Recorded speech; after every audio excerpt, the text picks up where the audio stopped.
Welcome to the Lemonade Car Show, brought to you by Anvic, where we have all the experts, all the opinions, and a little bit of fun. I'm joined by George Iny, the president of the APA, and Chris Muir. He's our mechanic and professor at Centennial College. Hi, gentlemen. Thanks for joining me. Thanks for having us. This is the top of the show where we discuss whatever is going on in the industry as of this moment. There's a new report out, George, that we wanted to talk about, having to do with all the new safety systems that we've been watching evolve through the cars rapidly over the last decade or so. They're actually having a big impact. So these are the active collision avoidance systems, that will warn you if you're about to rear end somebody, or will apply the brakes, the lane departure warning, and the backup warning as well. So that's not just the camera that many people already have, but there are some vehicles now that will beep, vibrate the seat. Yeah, otherwise advise you if you're about to hit a pole or something behind the vehicle as well. So we finally have had these available on enough models now through enough of the fleets that we're seeing numbers come back. And so these are studies done out of a Washington-based, very respected insurance group called the Insurance Institute for Highway Safety. And so they've taken models of the vehicles before they had those features, same model. Initially they were Volvos because that was the first company to put them in widely into their vehicles, and see what is the comparison. They're also correcting for the type of driver, the demographics, because obviously depending on who drives a vehicle, you may have a different experience. The results are really good, and it's a very strong argument in favor of looking for these features if you're buying a new vehicle in 2018 or 2017.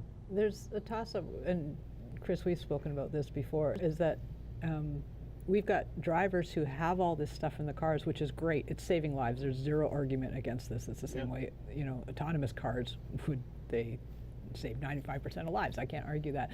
But drivers themselves are becoming less good. Their skills are deteriorating in some cases because the cars are taking over for a lot of this. How do we find that middle ground where we're still training drivers properly? Because stuff can happen, things can fail, and these are sensors and cameras that can be covered by snow and sleet and ice. Right. So where do we find that sweet spot? Well, Lorraine, right now these features are what I would call primitive autopilot. So they're not the ones that are going to allow you to just stop driving the car. It's only in transient situations when you're looking at, you're too close to an object, or you're veering out of the lane, that the vehicle will intervene first with a warning. In some cases, not all, it will actually pull you back into your lane or apply the brakes. Which is freaky the first time it happens. But having said that, I don't think those features will change the way you drive. It's not quite the same as the next level. I would say that there's a possibility for the driver to become complacent, especially if they already have bad habits, or in this province, illegal habits, playing with devices, eating soup, whatever they happen to be doing. These systems, I find, will make them more complacent to be able to do that. The good drivers that were already out there pre-existing, these will only help them. So Chris, let me ask you, if I have an emergency braking, I don't even know it's on most of the time until I'm really about to hit something. That's right. Do you really think a person would drive differently, that because they know that light is going to go on, that they might stay texting in low-speed traffic longer? I had a Calgary cop I spoke to a few weeks ago. I was interviewing him on the phone, and he said, "Oh, you're going to like this one." I said, "What?" He said, "Someone collided with one of their officers." Yeah. And they pulled him over. It's like there's a collision. And the driver goes, "Well, my light didn't go off on my side mirror. I didn't know you were there." There is the a real reliance on this technology. Wow. So do I think people would take advantage of it? He didn't think Absolutely. The driver didn't think they should be ticketed because they didn't see the little light go off on their mirror. And the cop's going, "You drove into a cop." What do you think? Yeah. You can't. So I think. Lucky he was in Canada. Well, that's the thing. But I think we do rely on, and I call it text assist, and I say it to all the manufacturers. That I'm not their most favorite. Well, there is person text sometimes. assist because there are features on the cars that will read you your text that you're supposed to allow you to continue But lane driving. departure, if you know anyone that texts, they hold it here, and it's like, bumper bowling when you put the bumper guards up and it keeps that's what lane departure can be like if you're using it. Some people do this. I don't put my phone on when I'm driving because I can't be bothered. But I think I love these, and the numbers are there. I can't argue them. They're saving lives. It's really good. And what's interesting is that the earlier technique, which was to design the car to be like an egg crate, so you have airbags on every side. The structures are more robust. Parts of the car crumple. Ended up reducing fatalities, but not necessarily having the same impact on injury reduction. So those high-speed collisions were survivable, but the occupant was still a mess. for a long time. These features seem to actually be having an impact on collision and also property damage as well. So the effect is more evenly spread between fatality, collision, and property, and that's a big plus. So it's almost like tweaking, like instead of It's a surprise preventing to the catastrophic. Right, that even when it seems to, when they do the events occur, there's been an improvement in the injury experience of the people in the vehicle, which means it's probably the collision was happening at lower speeds. Is this stuff more expensive to fix, Chris? Oh, she sure said, it as if she didn't know the answer. Absolutely, it is. Anytime you bring in technology in its infancy, there's R&D to pay for, there's new technology to pay for, and then there's mechanic training to pay for as well in order to get the service technician brought up to speed to figure out things like active radar, sonar systems, and how to diagnose and repair those. And the parts are going to be much more expensive. So what do you think, like when they're mounted on the bumper, for example, will it Bumpers? increase the bumper repair cost? Exponentially. Some of them have to be painted in a particular way. You have to order them pre-colored for the bumper. A lot of the time we're seeing system failures because of climate as far as those rear park assist sensors.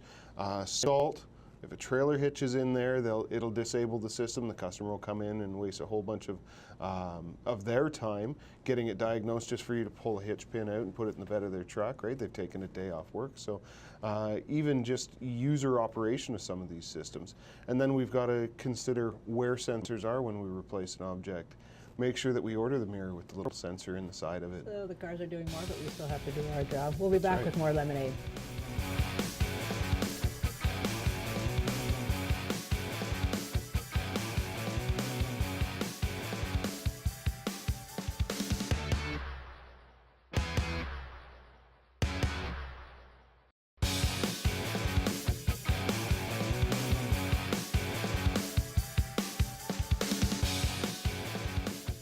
Welcome to the Lemonade Car Show, where we assemble all the experts with all the opinions and entertain and inform you. I'm joined now by Freeman Young. He's the president of Krown Rust Protection, and George Iny, the president of the APA. Freeman, you're one of my favorite experts, and rust control is one of our favorite topics on this show. Well, we're glad to be back. Glad to have you back, yeah, in our new digs. There's a lot going on in the news with flooded cars because of all the weather that's been going on. How does this impact perhaps consumers up here? Are we going to see any of these cars, and if so, what are some tips from an expert on what to be looking for? Well, hypothetically, we shouldn't see them up here because there's regulations in Canada where they can't just simply come into Canada and be put on the road, at least directly in Ontario. But nevertheless, some of these vehicles will make it our way. And the problem with the electronics in the vehicles today, if it really has been submerged and the electronics have been affected, I don't know that virtually anybody can effectively troubleshoot and correct all the problems that may arise off a vehicle like that. So more along the APA's line of expertise, I guess, but the consumer really does need to be aware, and he needs to be able to trace the ownership of a vehicle. What we found, Lorraine, is that it's quite difficult for people who do inspections to see it. I know you'll see like how-tos, but the repair trade in Canada isn't that used to seeing flood cars. It's not something that a technician will necessarily look for during an inspection. But there are things you can do is to try and get the history of a vehicle. Go back as far as you can, see what state it may have originally come from. Because it may be in Canada, it may have gone through a place like Ohio, but actually that's not where that vehicle started. So if you see that it came from Florida or Texas, that might be a red flag for you. It's also a situation where you're probably better off buying from a dealer in your province, because you would have recourses that if you bought from a private person who disappears, you'll have trouble collecting if you find out you have a problem. Okay, I can switch back now to the more regular kind of questions I usually ask you about rust protection. I advocate Krown. I've used it for years, long before I even met you. It's a drip oil application. Take us through the process and the product that you use. Well, the product we use is a penetrant lubricant. It's non-toxic, which is very important for people around vehicles. Non-flammable, can be put into any environment on the automobile, can be sprayed directly on the electrical to reduce corrosion there, sprayed in doors, rocker panels, underside of the vehicle. We think that we cover the majority of the vehicle when we actually spray one, but it's an annual process. It's done once a year. We refer to it as maintenance rather than as rust proofing, because rust proofing would suggest it's done, your car is never going to rust. We don't believe that, and we don't believe anything stops rust either, Lorraine. We believe it can be slowed down, you can extend the life of a vehicle, but nothing is going to totally stop corrosion. There are some products on the market that promise to do just that. I call bogus on them. Those electronic boxes that are pushed, I'm like, never ever buy these, people. Just don't. The science is terrible. I received photos this week of a 2015 Subaru with the electronic black box protection. How can they still be allowed to be selling these? And I know I'm supposed to qualify all this and say allegedly and all the rest. I know I can see your face, George, but you know, it's for submarines and bridges, and even that it's not always working. But there's places selling these between $500 and $2,000, and people sit in that office and go, oh, it says it's rust. They don't work. I've seen so many photos and had so many consumers tell me that. How can they still be on the market? It's a case, to some degree, of the emperor's new clothes, and a failure of perhaps of the regulatory authorities that should be looking at the claims made for these products and investigating them. I'm thinking of the Competition Bureau, among others. They, 25 years ago, led a very vigorous campaign to get the claims made for these boxes corrected and have the products pulled from the market. And right now they're asleep at the switch. So it's a problem. And they move into the vacuum. The companies are smarter than that. When we talk to some of them, they tell us, well, we have a warranty. So actually what we're selling is the paper. We're not selling you the box. If the thing were to rust, we would stand behind it. So you don't have to worry. And the truth is, Lorraine, some of them, I know of consumers who've come to our shops afterwards and had vehicles sprayed, who've actually had repairs done and paid for by some of these companies that sell these devices. So it's not a question of, is the device working? It's a question for the consumers, will he get his warranty, if you will, in some cases.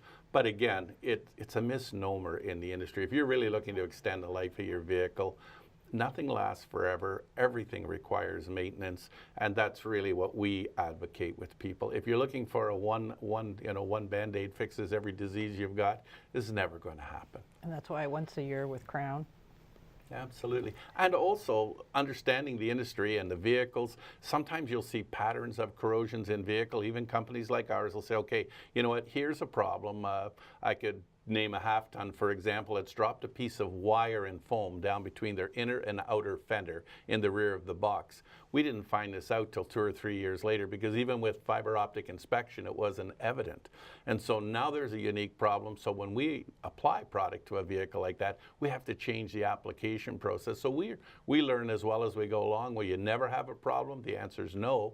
But will you take care of your problems and continue to become an expert in your field? We're the only people in this industry that has a library of every vehicle on the road and how to applicate or get into all the boxed in areas of the vehicle. And that is how you do rust control. We'll be right back with more Lemonade Car Show.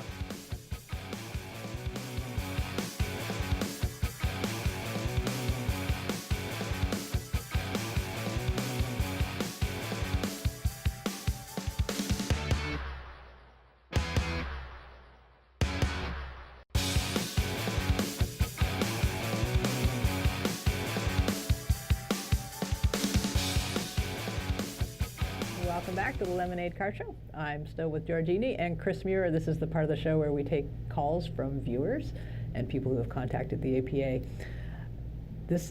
We just lost Freeman, and this is what we were talking about. I purchased a car August 2017, finalized the paperwork, and picked it up a week later.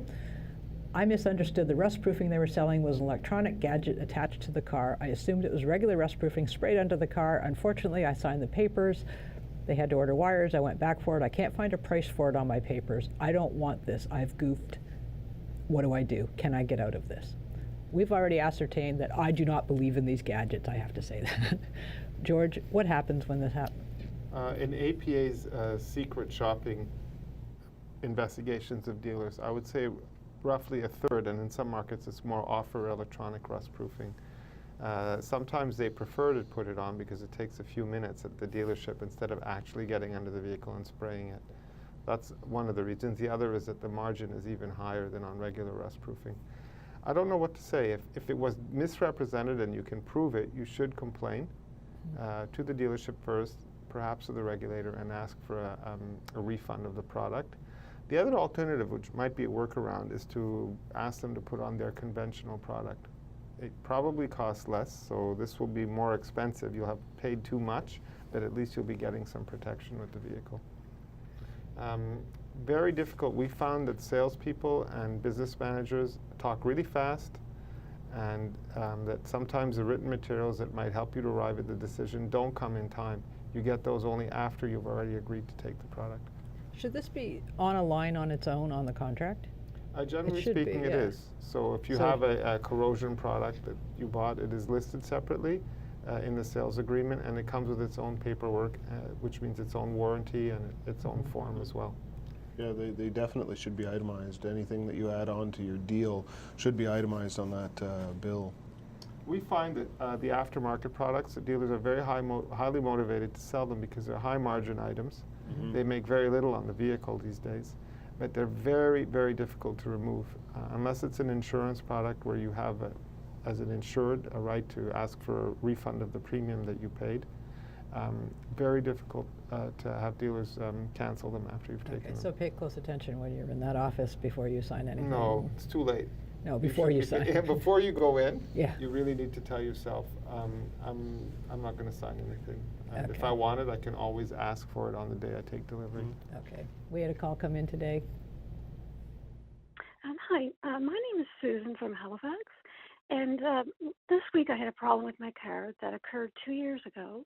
The key got stuck in the ignition while the car was running, and I brought the car to my dealership, O'Regan's, and they couldn't find a problem. They did get the key out, but apparently GM would not cover the repairs because they couldn't find an issue with the ignition or whatever the part was.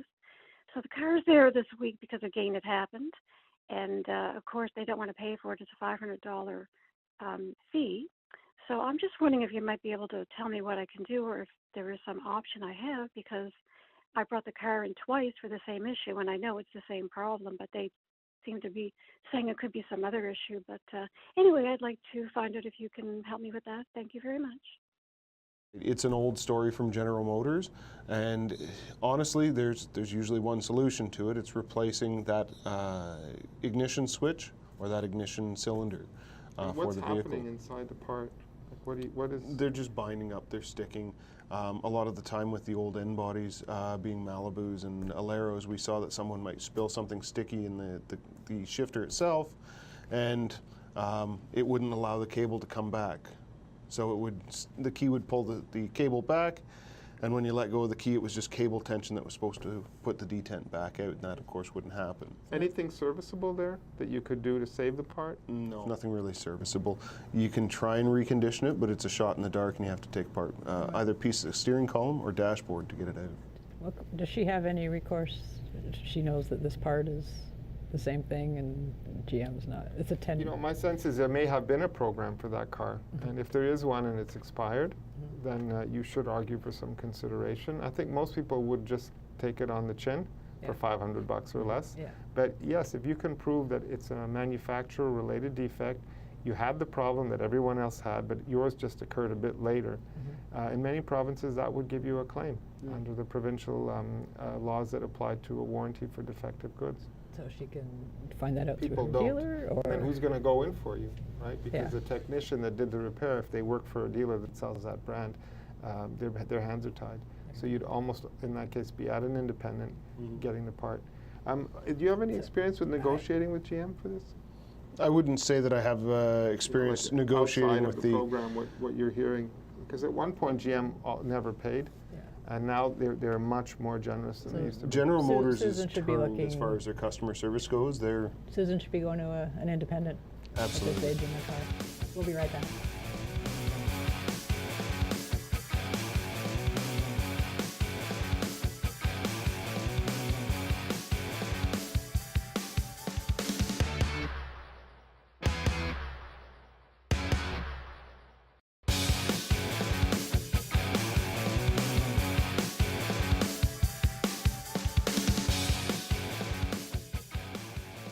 Welcome back to the Lemonade Car Show, brought to you by Omvic. We have a viewer call. I'm calling from Northern Ontario. I'm thinking about buying a hybrid car, particularly the Camry hybrid. So I'm wondering about what the comments are on the hybrid, and also is it worthwhile to buy a used hybrid, a 2016 or 2017? Thank you. Okay, George, let's first define the major differences here. Well, if you're looking at buying a vehicle that uses less fuel, but is still primarily a gas vehicle, that's called a hybrid. There's two families. The first one is what we've had since roughly the year 2000, almost 20 years. Toyota, mostly Toyotas, and that's a vehicle that runs entirely on gas, but has its own battery pack that it charges. So it's called a hybrid, but what makes it go is gasoline. It's just that it uses a lot less because it has a battery. And the second kind, which are becoming more common now, actually will allow you to plug it in overnight or for a few hours, and then the first part of your journey is full electric. So that's vehicles like the Chevrolet Volt, for example, or the Prius Prime, not the regular Prius. At low speed, that's when you're on the battery engine. The conventional hybrid will run on full electric at low speed, so if you're crawling in traffic in the city, the engine always switches off when you're idling, like at a stop. There is no idling, per se. It doesn't do that. But the other vehicles, these plug-in hybrids, will run at all speeds for roughly your first, say, 30, 40 to 80K, I think, if it's a Volt. And so that's actually a dual energy vehicle. So that's a more ambitious purchase. It gets you a very substantial tax credit in Ontario. And in, I think, one or two other provinces also give you money back. Back in BC. Yeah. That really is a vehicle that's kind of a hedge, depending on whatever direction vehicles take. And the other terminology for that second type, the plug-in hybrid, is an extended range electric, is what the Volt is marketed as. So it's primarily meant to go on the electric power, and then the gasoline generator will kick on, and it doesn't actually affect the front wheels. It only generates voltage to replenish the battery pack. When we were hearing from the caller, she's wondering whether to buy. You were nodding, yeah. Yeah, absolutely. If you're looking for a hybrid vehicle, Toyota's lineup is the ones to go for. They are proven to work. We've seen Priuses used as taxi cabs all over the country. They are holding up phenomenally well. We've seen vehicles with 1 million+ miles on them. And as far as buying a year or two old, absolutely. The thing, Lorraine, is that for whatever reason, I mean, Toyota, you can expect them to develop their technology properly. But a hybrid is fiendishly complex. I mean, compared to a regular vehicle, you have a CVT transmission, you've got electric and gasoline powertrains, much more complex electronics to decide which part of the vehicle is going to be running. But right from 2000, when the Prius originally came out, the reliability has been very good. And so it's given a good halo. If you're buying a used Camry, also the difference with the Camry, the price premium is not that high on the used car market. Unlike a Prius that holds its value very well, Camry is roughly the same. It holds its value, but not much better than a regular gas I think Camry. we also, our caller said that she was in Northern Ontario, so I think we have to talk for a second about the impact of climate and cold on Right, these vehicles. and I would also argue the type of driving you do, because if you're doing mainly highway driving, the benefit with the hybrid technology, the kind you cannot plug in, is going to be much less. Yes. Yeah, so hybrids are ideal for in-town driving, short commutes, stuff like that, where you're going to see a lot of stop and go, and that's where you're really going to save the fuel inside of a hybrid like this Camry. Your extended range plug-in EVs, you're going to see the benefit. If you're going 80 kilometers a day, you can plug it in at you're at the other end of your destination. But if you're doing a lot of that North Bay driving where you start your car up, you drive your 20 or 30 kilometers to work, and it's all highway, and then you turn around and do the same thing, well, that hybrid vehicle will have no great benefit to you. You're not sitting in traffic. The internal combustion engine is still going to be running for that entire trip. Extremely cold temperatures are going to impact your range. They're going to capability impact on the that car. battery range, but on a hybrid vehicle, not that much. Okay, so And we're you still improving have there. gasoline to take As a over. backup, Yeah, so then the other option that people can consider is one of the more economical compact cars. So the Honda Civic, the Mazda 3 are actually pretty good coming out of the box. Yeah.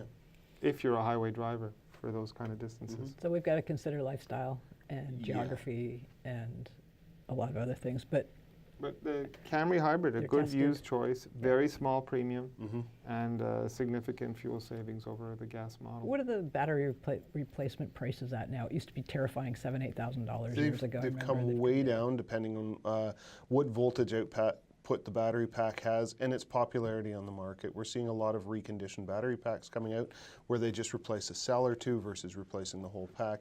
And I believe the last time I checked on the under-seat battery on a 48-volt system, it was down under $500 for the entire pack. So the Toyota hybrid system, the batteries, because they don't fail much in the field, there's a lot of them coming as the vehicles are scrapped or retired, are available, and so they're very affordable, and it's not really a concern. So it's a super option. Thank you, George Iny, Chris Muir. Thanks to you viewers. That's what we have for Lemonade Car Show today. Thanks to Omvic and Crown Rust Protection. We'll see you next time.